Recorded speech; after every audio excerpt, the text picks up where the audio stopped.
నమస్తే అండి. నా పేరు రాధాకృష్ణ. హిందూ సేవా సమితి ఎడ్యుకేషన్ సొసైటీ అధ్యక్షుడిని.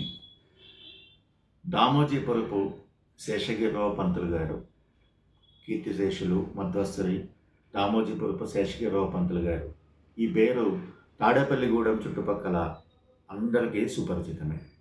ఈరోజు ఆయన జన్మదినము.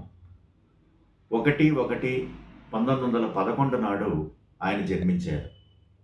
ఆయన ఎన్నో సేవా కార్యక్రమాలు చేశారు. ఆ రోజుల్లోనే ఎన్నో ఎకరాల భూములు పేదవాళ్ళకి, కులాలకి అతీతంగా అందరికీ పంపిణీ చేసిన సంస్కరణకర్త ఆయన.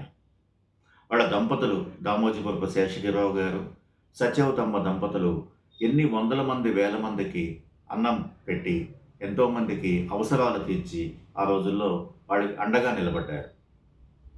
నాటక రంగంలో ఆయన విశేషమైన కృషి చేశారు.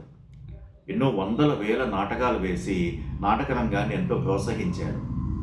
సత్యభామగా ఆయన కూడా వేసిన పాత్ర ఏదైతే ఉందో అది చాలా ప్రాముఖ్యత చెందింది ఆ రోజుల్లో.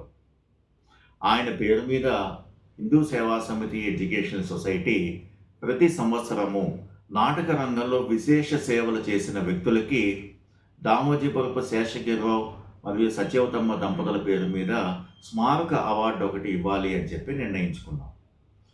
ఈ సంవత్సరానికి అంటే 2025 సంవత్సరానికి సంబంధించి శ్రీ కోపెల్ల శ్రీనివాస్ తాడేపల్లిగూడెం పక్కన పెంటపాడు గ్రామ నివాసి ఆయనకి ఇవ్వాలి అని చెప్పి అనుకున్నాము. ఆయన కూడా గత 45 సంవత్సరాలుగా నాటక రంగానికి ఎంతో కృషి చేశారు. 134 పాత్రలు ఆయన అవలీలగా వేయగలిగిన సామర్థ్యం ఉన్న వ్యక్తి. అలాగే 8,000కి పైగా ప్రదర్శనలు ఇచ్చారు ఉభయ రాష్ట్రాల్లో. అంటే ఆయన సేవలు ఎంతో కొనియాడదగినవి. డాక్టర్ రేలంగి అవార్డు, అలాగే ఎన్టీఆర్ అవార్డు, అలా కాకుండా ఎన్నో బిరుదులు ఇవన్నీ కూడా సంపాదించిన వ్యక్తి. అటువంటి మహోన్నతమైన సేవ చేసిన వ్యక్తికి మేము ఇచ్చే చిరు కానుక కింద హిందూ సేవా సమితి ఎడ్యుకేషనల్ సొసైటీ తరఫున కీర్తిశేషులు మధ్వశ్రీ దామోజీపురపు శేషగిరిరావు మరియు సత్యవతమ్మల పేరు మీద ఒక చక్కటి అవార్డు మేము ఈ సంవత్సరానికి గాను కోపెల్ల శ్రీనివాస్ గారికి ఇవ్వాలి అని నిర్ణయించుకున్నందుకు, ఈ విషయాన్ని మీ అందరి ముందు ప్రకటిస్తున్నందుకు చాలా సంతోషిస్తున్నాను. అలాగే ఈ ఏడాది నుంచి ఒక కమిటీ ఫామ్ అవుతుంది, ఒక 5 సభ్యులతో. ప్రతి సంవత్సరం కూడా ఈ 5 సభ్యులు కలిసి ఎవరికి ఇవ్వాలి నాటక రంగంలో ఈ అవార్డు అన్నది నిర్ణయించి ప్రతి సంవత్సరము ఫిబ్రవరి మాసంలో ఈ అవార్డును విజయవాడ కేంద్రంగా మేము ఇవ్వాలని నిర్ణయించుకున్నాము. సో మీ అందరికీ కూడా విషయాన్ని తెలియజేస్తున్నందుకు సంతోషిస్తున్నాను.